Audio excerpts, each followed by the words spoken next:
Hey everyone, welcome to the Nonprofit Playbook. I'm Christi, the CEO. And I'm Dr. Sharon. Another wonderful topic. Oh, yes. Why compliance is important and compliance is not optional. At all. Tell us some basics about compliance and what's absolutely necessary. Okay, well, I'm going to start with the IRS, the Secretary of State, the Franchise Tax Board, the Attorney General Office. They will show up like the repo man. They will show up like the bill collector. They will show up like being served. If you are not in compliance, if you are not filing your documents on a yearly basis, they will take your IRS status. You will not be able to run your nonprofit. You will not be able to receive donations.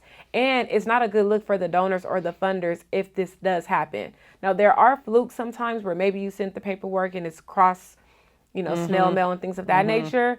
But you do not want to not be in compliance. You are a nonprofit. You don't pay for taxes, just like we file taxes on a yearly basis. We don't pay for that. So because of that, the IRS is going to be very, very strict with making sure if you made negative $3,000, negative $300,000, or you made $1 million, you must file your 1020, not your 1023, but your 990, your tax filings, all of those things, because you want to keep that status. If you had to think of percentage-wise, we've dealt with lots of nonprofits. We've gotten over probably 300 nonprofits or even more approved within the last couple of years. What do you think the percentage is of people that are being revoked and getting their IRS tax exempt status snatched from them because they haven't done the paperwork? I would put money on 50% of nonprofits getting revoked, not because of malicious behavior. Yeah. You're getting revoked because you didn't know you have to file your annual taxes, no matter if you were operating or not, no matter how much revenue or expenses you had. You just didn't think you had to file, but you do. That's why compliance is not an option. It's not an option. And if you don't know how to do your compliance, this is where you do want to hire someone. We always talk about that word investment. You want to hire someone to be able to assist you with that because, for one, we're going to do your paperwork correctly. This is why bookkeeping, accounting, all of that is so important. If you don't know the numbers that came in and you don't remember how, when, or where it came from, how are you going to comply with the IRS that's dealing with your dollars, the dollar amounts that's coming to your account? So just a quickie, just a little quick tip on how much or what are we filing on a yearly basis. So for one, we're doing our 990s, whether that's a 990N postcard, which means you made under $50,000. You're doing the 990 EZ. Before I tell about the 990 EZ, just tell them why it could be important to still file the 990 EZ, even if you made under $50,000. I love that. Yeah. So a lot of people ask, what's the difference between like a 990N and then the next level 990 EZ? And we have a threshold. So IRS's threshold is $50,000. Right. If you're under $50,000, you file a 990N. Over that, you jump into the 990 EZ. However, my rule of thumb is if the nonprofit has made anything above $15,000, you could go to maybe $25,000, but I love to just have a threshold of $15,000. You should be filing a 990 EZ because with a 990N, you won't qualify for very many funding opportunities because they all want to see a 990 EZ or a full 990. Right. So you might as well start being transparent early on. And $15,000 is a good amount for a new nonprofit that has one program. It may only cost you $15,000.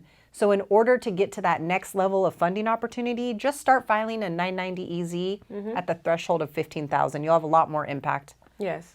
So that's the IRS.